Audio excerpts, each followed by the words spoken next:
Hello, thanks for checking out another video. Today I'm going to be reviewing something a little different that I don't think I've made a video on yet. I do read a lot of manga and I've made videos on those, but I also read a lot of comic books with a subscription to Marvel Unlimited. So I just want to make a quick video, just give my quick thoughts on Runaways Volume 1. So I just finished it earlier today, the Runaways series, the first volume, which was the 18 issue series. I picked this up because I was reading Midnight Suns, the main books of Midnight Suns, because of Agatha All Along coming out. Marvel Unlimited had a feature on Marvel's witches.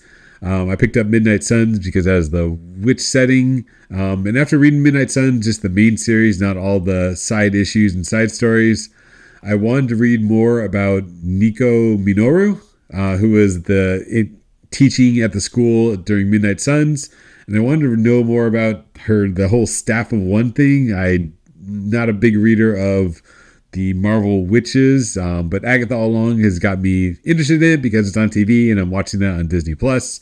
So looking through the app, I found Runaways. I'd never read this before. More of just a general X-Men reader, which is great. I like X-Men, and I've read a bunch of other Marvel comics over the years. But so I just decided to give it a shot based on the cover and a quick, synopsis on Marvel Unlimited.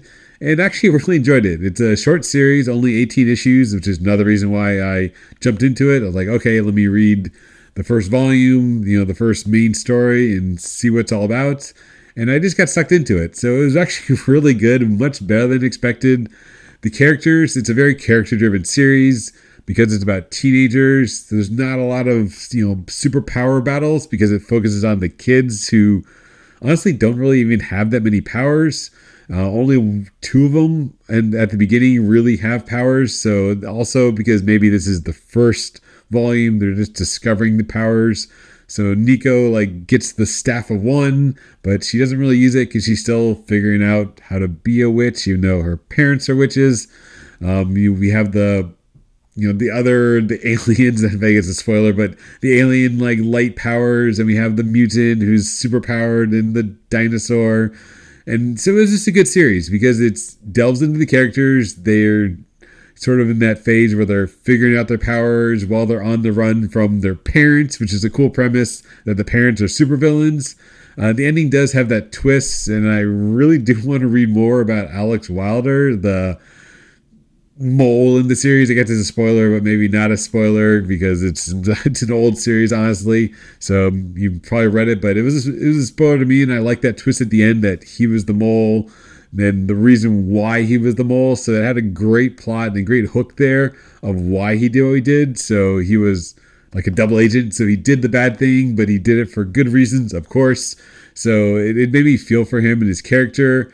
And I just like the characters all throughout the series. We knew they're kids. We know they're teenage runaways. So seeing their flaws, they felt very human to me, very real.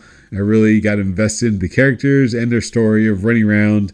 Even though it's a Marvel comics, so of course there's, a little suspension of disbelief, how they're living in a cave in LA. And I like the LA setting. It was a different setting from the New York, and they addressed that in the series of that all the superheroes are in New York. That's why they can do what they can do in LA. It's just a different atmosphere. That's why the Avengers didn't show up to help them out and deal with the Pride. But overall, it was a great series. I enjoyed it. Not sure if I'll pick up season 2 of the comic yet.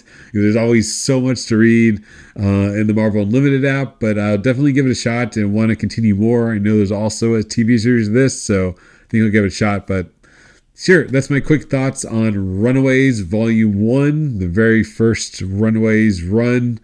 To give it a star rating, probably 4.5 out of 5. It was pretty good. I really enjoyed it. Not like the best I've ever read, but definitely up there. It was a really good, solid series. So Runaways Volume 1, quick thoughts. Thanks for watching.